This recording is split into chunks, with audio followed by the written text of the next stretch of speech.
মসজিদে নববীতে আপনি যদি বিশ্বনবীর সালাম দিতে চান, আপনারা যেই গেট দিয়ে ঢুকতে হবে, গেটের নাম বাবুস সালাম। বাবুস সালাম দিয়ে যদি আপনি ঢুকেন, বিশ্বনবীর সালাম দিতে পারবেন। ওইটাই হলো মসজিদে নববীর প্রথম কাতার। লাইনে দাঁড়ালাম, ঢুকলাম। ভাগ্য ভালো, এমন একটা জায়গা পেয়েছি লেখা মাকান তাহাজ্জুদি রাসূলিল্লাহ, মানে এই জায়গায় রাসূল তাহাজ্জুদের নামাজ পড়তেন।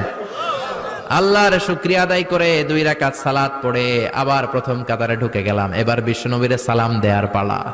হাঁটতে লাগলাম সবার সাথে। রাউদাতুম মিন রিয়াদিল জান্নার পরে ছোট্ট একটা জায়গা, এই জায়গায় সাইয়েদনা ঈসা আলাইহিস সালাম দুনিয়াতে আসার পরে, দাজ্জালকে হত্যা করার পরে 40 বছর দুনিয়াতে থাকার পর যখন ইন্তেকাল করবেন, বিশ্বনবীর বাম হাতের এই পাশের জায়গাটাতে ওনার সেখানে কবর দেয়া হবে।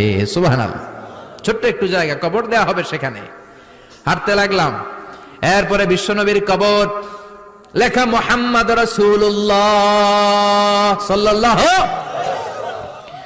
যেই নবীর কথা ছোটবেলা থেকে এতদিন পড়লাম, যেই নবীর হাদিসগুলো শিখলাম, যেই নবীর জন্য আমরা দেহের তাজা রক্তটুকু বিলিয়ে দিতে পারি কি পারি না, ওই নবী নাকি এই জায়গায় শোয়া।